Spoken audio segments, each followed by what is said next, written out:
portion of the news brought to you by McDonald's. McDonald's, I'm loving it. Two young men and a woman taken before the courts today on two serious criminal charges. As Fri reports, both of the charges stem from illegal firearm possession. 26-year-old Shelton Thompson, 18-year-old Philip Boodle, and 19-year-old Kiva Roll are facing two firearm-related charges. They include possession of a 9mm pistol and ammunition. The trio was allegedly caught with the illegal contraband yesterday. Thompson initially pleaded guilty to both charges, claiming that the illegal weapon belonged to his co-accused, Boodle, who had caught a ride with him. He further alleged that Boodle refused to own up to the weapon, forcing him to plead guilty so his co-defendant, Kiva Roll, would be released as she is pregnant. After hearing from him, Chief Magistrate Joyanne Ferguson Pratt informed Thompson that she could not accept his guilty plea. She then entered a not guilty plea on his behalf. Boodle and the female pleaded not guilty to both charges. Boodle also informed the court that he was receiving death threats from an officer, and the court noted his complaint.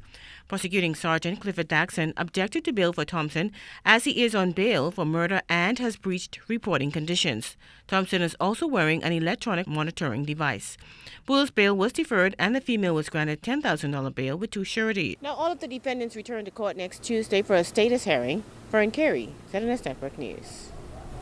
52-year-old Keith Archer was remanded to prison pending a bail hearing after being arraigned on an indecent assault charge. The Miami Street resident is accused of indecently assaulting a 5-year-old girl 2 days ago, an allegation he denies. Prosecuting Superintendent Clifford Daxon objected to bail, noting that more checks need to be completed in the case. He noted, however, that the child is not related to Archer and doesn't live in the same area. The court then deferred bail to January 8th. Archer will remain behind bars until next Tuesday.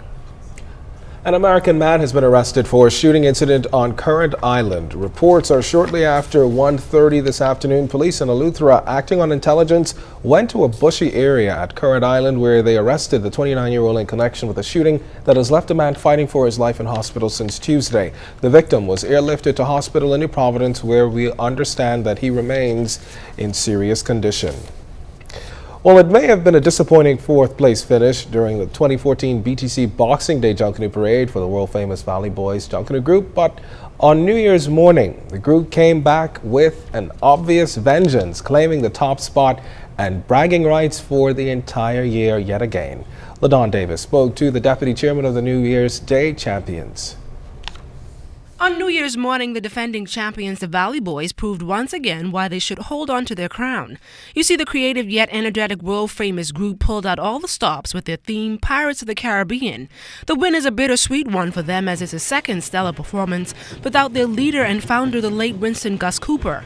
Deputy Chairman Patrick Adderley told our news team today that despite a disappointing finish in the Boxing Day Parade, members are excited about the big win on Bay. The Boys is a very resilient group, and we pride ourselves on excellence. And so, to them, I believe it is no mystery, or there's no surprise on what happened New Year's. I told the general public what would happen, and in Valley Boys fashion, we delivered on it. And I think the public can expect no less from the Valley Boys organization in the future.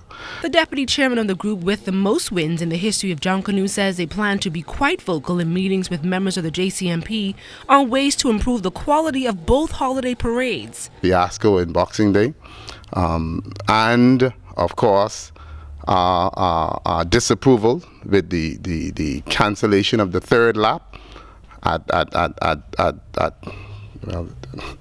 the ninth hour. We certainly will remind them of that and remind them that something like that should never occur again. The Valley Boys say they will take a 2-month break but plan to get back into the game and prepare for the upcoming Boxing Day Parade sometime in March. LaDon Davis, ZNS Network News. Deputy Prime Minister Philip Davis also attended the New Year's Day Junkanoo Parade, expressing his disappointment in how last week's Boxing Day Parade turned out. While the work of the Junkanoo groups is commendable, Davis says going forward they have to take into account the spacing of the route as the overall presentation continues to evolve.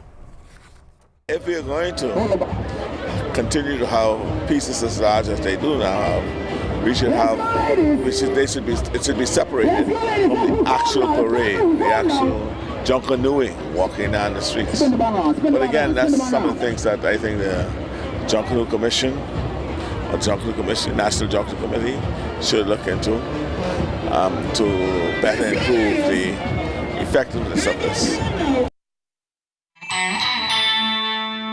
This portion of the news was brought to you by McDonald's. McDonald's, I'm loving it.